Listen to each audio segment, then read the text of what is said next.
We're joined now by Richard Southern for the day's business news. And Richard, the travel industry is pushing for changes to some of the COVID-19 rules at Canadian airports. They sure are. Obviously, they hurt business to some extent, Erica.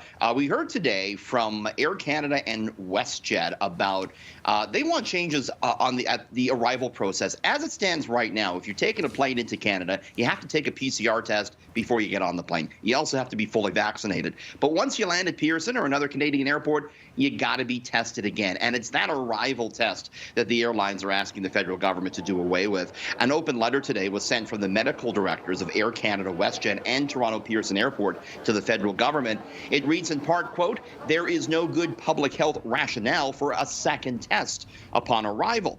The letter claims that last week there were 123,000 tests processed at airports with a positivity rate of just 3%. The airlines are asking the government to revert back to surveillance arrival testing and require mandatory isolation for people arriving from international locations. No response yet, Erica, from the federal government. It's not clear if they're going to tweak any of this, what with us still kind of being in the big Omicron wave here. Airline stocks were marginally higher today. Air Canada was, despite the airline seemingly facing more trouble, what with all the snow today. All right, soaring grocery prices are starting to change what the average Canadian is eating, Richard.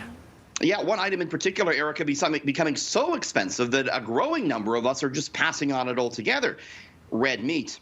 Beef prices have gone up quite a bit, and they're forecast to continue to rise this year. And a new report finds that Canadians are just saying, no, we'll pass on that sirloin and that steak. We don't need it right now.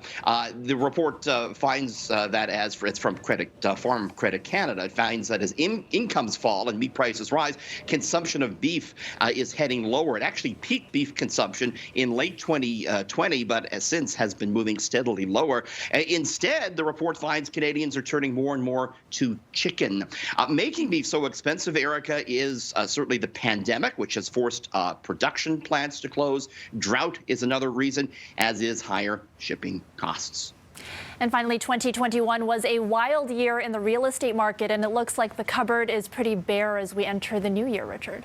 Yeah, we're so hungry for real estate that there's very little of it available. A new report in today, Erica, finds that there is currently fewer properties listed for sale in Canada than at any point on record. Canada has just 86,000 or so homes for sale coast to coast. Again, the lowest ever, according to the Canadian Real Estate Association. There's so little left to buy that the pace of home sales is slowing a bit. The number of monthly transactions were little changed in December. It also has the function of continuing, of course, to push prices up.